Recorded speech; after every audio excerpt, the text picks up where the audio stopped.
Here we go then, first of our fights tonight. Grant Dennis with an opportunity to resume winning ways against Josh Cook. Always a tough, reliable opponent in the other corner, Josh Cook, and immediately Dennis settles behind a busy jab. He's been in pretty tough, pretty deep against the prospects and the up-and-comers recently. Very different kind of setup for him tonight, Barry. It'll be interesting to see how he goes about it.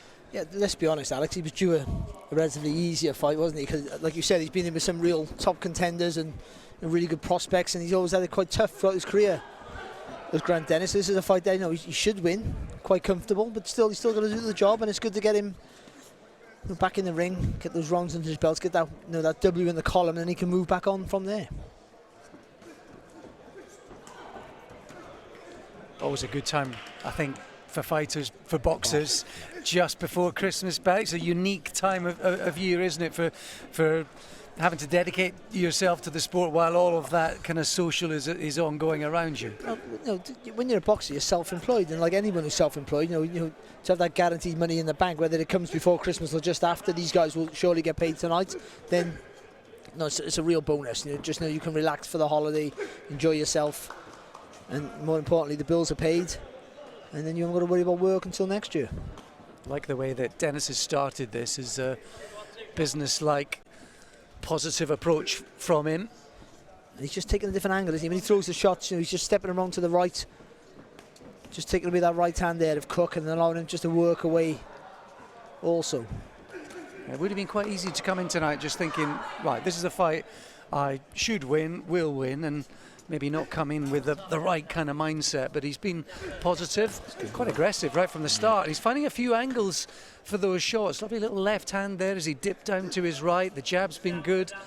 Nice busy start this in the opening round from Dennis. Yeah, and like he always is, he's got a nice fluid movement to his style, hasn't he, Dennis? Good reactions. Just a few seconds ago, threw a lovely jab and then threw the right hand over the top. Just feinted with the jab to the body, then committed to that right hand. It was a good little move. Slipping there, good head movement as well there from Dennis. Pretty good defences though, as you'd expect from Cook. You see that right glove angled against his jaw just to cushion any shots that were coming his way. He knows his way around this boxing ring for sure. You just see the turn of the shoulder there from Cook. It just blocks off half the target there for Grant to aim for. It just makes pretty much you can only work with the one hand then. It's good work there from Dennis again. Nice fast loose punches. Fast hands and spinning from different angles as well. A little bit of acceleration in the attack there from Dennis. It's been a good opening round for him. Exactly the kind of attitude I think that his team and his supporters would like to see. You can see at the age of 41 now, and a really good start to this one. Into the second round then. And with Cook that he's going to look after himself. He's well prepared. His defences are sound and solid. So you're going to have to work to get past those, to get past him. But also you've got to be realistic about what you can do as well. Now, there's no doubt that Dennis can outbox him, but to look for the stoppage against a guy who's only been stopped once in 47 fights or whatever it is 48 fights, sorry, is a bit of a stretch. So, you've got to think, just do what I do well. And that's what he's doing. Again, nice and relaxed. The jab's good for him. No sneaky right hands. The ring generalship as well. He's cutting the ring off. Right, no, there's nothing coming back, so he can do what he wants to do. But he's doing what he wants to do, and that's the important thing. And I like those follow-up attacks from Dennis. Those moments when Cook is able to ride the attacks just with the angle of his gloves or his shoulders. He's just able to deflect some of the power, but there is a kind of follow-up, some sneaky little angles, maybe the third or the fourth punches from Dennis, just to make sure that he's putting in some scoring shots.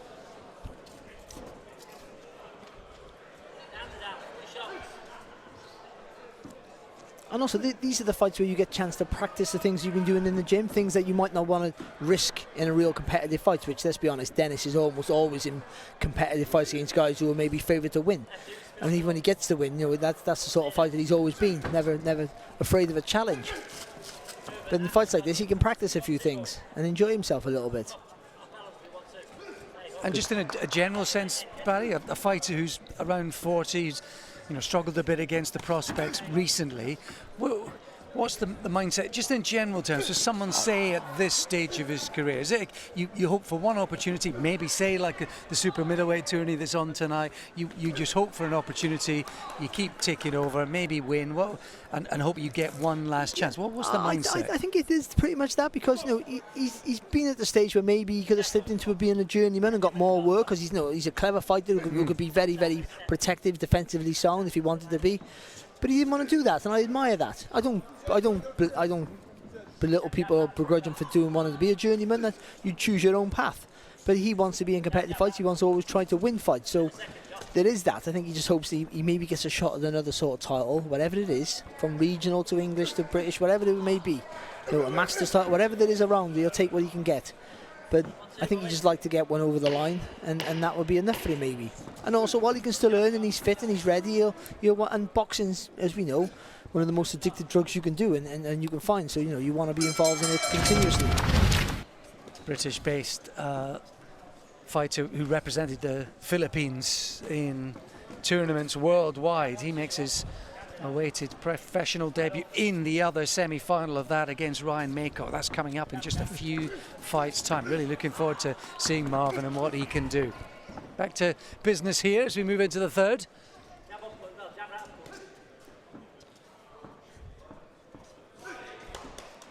It's better there from Dennis, just a little feint before he threw. He did that in the first round, sort of neglected it in the last round, but that would be better for him to break those defences just by little subtle movements, little feints, hooking off the jab, just a little bit more variety. And what is against these experienced journeymen like Josh Cook, what's the key maybe to just inducing a bit of panic or maybe even hurting them? Well, I think it's a surprise attacks, because punches down the line, the way they're set up, they're prepared for that. You just see Cook, he'll turn his body to the side, he'll sit a little bit on the back foot. He sort of gives you the target to sit on the front foot, then we'll immediately go into the back foot there, to sort of take the sting out of your shot and turn the body as well. So it's getting the right angle, the surprise attack. So plenty of feints will help you with that, and then after you feint, you throw, you move your feet, and throw again. Unless you have raw power, then you just bust through him, of course. But or as we just saw very briefly, in the rare times that maybe Josh Cook is going to lead off and try and throw first, actually Dennis immediately countered him there with the right hand, didn't he, in that little exchange? Again, feints will do that. Those feints will potentially draw the lead or disguise your attack.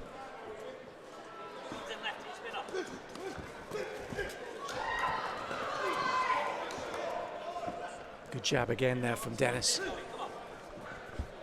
Excellent approach from him tonight.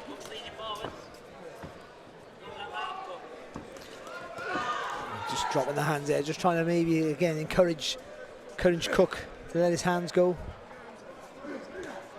But again, talking about experience with Dennis, the experience that Cook has, he won't engage unless he wants to, and that's a rarity in itself.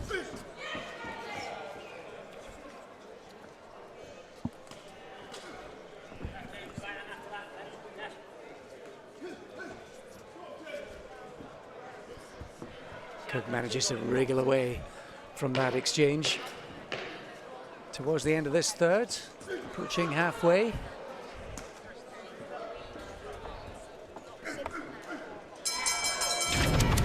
He maybe just needs that win in the column to maybe get another title shot, maybe in English or something like that. You just say, listen, if you get another win back, then we'll get you back into something, another 10-rounder. I think it's very understanding management and matchmaking and promotion, isn't it? In truth, because he could have been dished up to another 4-0, 5-0, 6-0, 8-0 prospect. And then he just become that thing that clearly he doesn't want to be, a journeyman. So yeah, because he's better than that, and he's shown us that.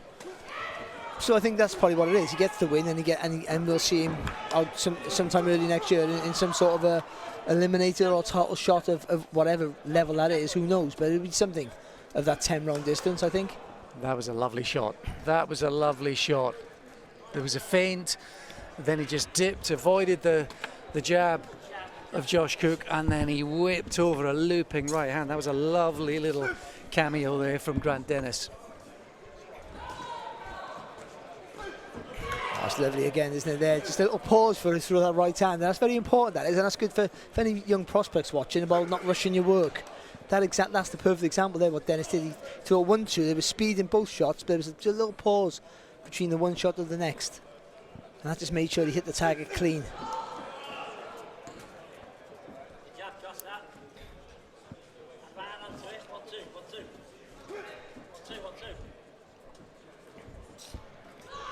Nice head movement there, getting there from Dennis, enjoying himself. He is enjoying himself, big smile. A little couple of words as well. I wonder if that long body of Cook might be inviting it at some stage in the second half of this fight.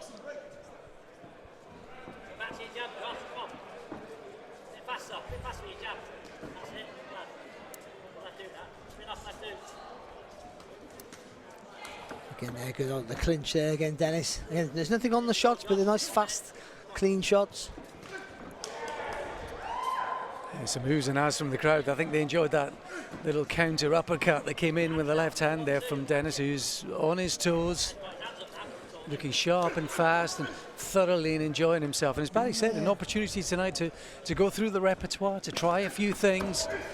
And that counter right hand again has worked well in this round. Good there. I don't think it hurt Cook, but just knocked him off balance a little bit.